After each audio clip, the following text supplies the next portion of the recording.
Hello दोस्तों, नमस्कार। स्वागत है आपका फिर से नई वीडियो में। दोस्तों आज की वीडियो में हम देखने वाले हैं खाद्य सुरक्षा क्या है। खाद्य सुरक्षा हेतु किए जाने वाले सरकारी प्रयासों का वर्णन कीजिए। अथवा प्रश्न है कि भारत में खाद्य सुरक्षा पर एक निबंध लिखिए और खाद्य सुरक्षा से आप क्या समझते हैं। तो चलिए देख लेते हैं। दोस्तों खाद्य सुरक्षा की अवधारणा बहुआयामी है और जीवन के लिए खाद्य उतना ही आवश्यक है जितना कि सांस लेने के लिए हवा। लेकिन खाद्य सुरक्षा का अर्थ दो वक्त भोजन प्राप्त होने तक ही सीमित नहीं है। इसके निम्नलिखित आयाम हैं, जिनमें से पहला आयाम है उपलब्धता। दोस्तों इसका अर्थ है कि देश के भीतर खाद्य का उत्पादन, खाद्य का आयात और सरकारी अन्न भंडारों में स्टॉक की उपलब्धता। और दूसरा है अभिगम्यता या पहुंच। तो दोस्तों इसका अर्थ है कि खाद्य तक बिना किसी भेदभाव के प्रत्येक व्यक्ति की पहुंच हो। और वहनीयता, तो दोस्तों इसका तात्पर्य है आहार संबंधी आवश्यकताओं की पूर्ति हेतु पर्याप्त सुरक्षित और पौष्टिक खाद्य खरीदने के लिए व्यक्ति के पास पर्याप्त धन होना।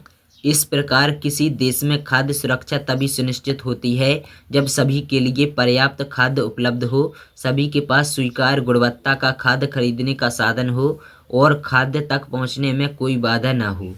इसके बाद दोस्तों भारत में खाद्य सुरक्षा के लिए वर्तमान ढांचा यह निम्नवत है। पहला है संवैधानिक प्रावधान। हालांकि भारतीय संविधान में खाद्य या भोजन के अधिकार के संबंध में कोई स्पष्ट प्रावधान नहीं है और संविधान के अनुच्छेद 21 में निहित जीवन के मूल अधिकार की व्याख्या में मानवीय गरिमा के साथ जीने के अधिकार को निहित माना जा सकता है।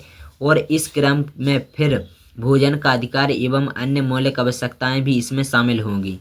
दूसरा है दोस्तों बफर स्टॉक। दोस्तों यह भारतीय खाद्य निगम का मुख्य उत्तरदायित्व है कि न्यूनतम समर्थन मूल्य पर खाद्यान्न की खरीद करे और विभिन्न स्थानों पर स्थित अपने गोदामों में इन्हें संग्रहित रखे तथा वहां से आवश्यकता के अनुसार राज्य सरकारों को इसकी आपूर्ति करे। तीसरा है सार्वजनिक वितरण प्रणाली।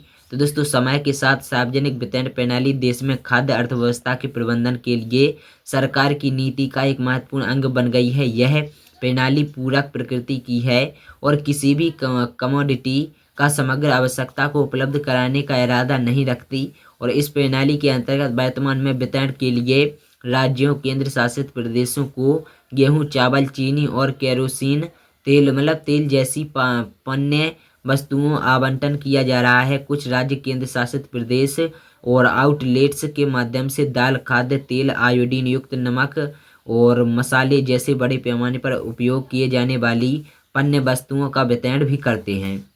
चौथे नंबर पर आता है राष्ट्रीय खाद्य सुरक्षा अधिनियम 2013। दोस्तों यह खाद्य सुरक्षा प्रति दृष्टिकोण में एक आमूलचूल परिवर्तन को इंगित करता है, जहां अब यह कल्याण के बजाय अधिकार आधारित दृष्टिकोण में बदल गया है। यह अधिकतम निम्नलिखित माध्यमों से ग्रामीण आबादी के 75% और शहरी आबादी के 50% को अपने दायरे में लेता है। और अंत्योदय अन्न योजना इसमें निर्धनतम आबादी के दायरे में लिया गया है, जो प्रति परिवार के प्रति माह 35 किलोग्राम खाद्यान्न प्राप्त करने के हकदार हैं।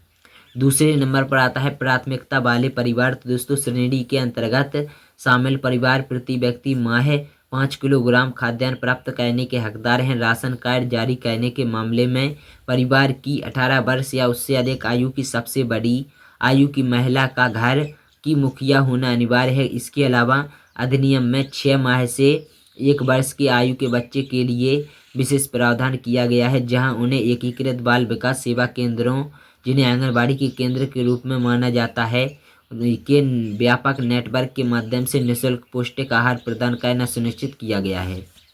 तो दोस्तों ये था छोटा सा वीडियो। अगर आप लोगों को वीडियो पसंद आया है, वीडियो को लाइक करना, शेयर करना, चैनल को सब्सक्राइब कर लेना।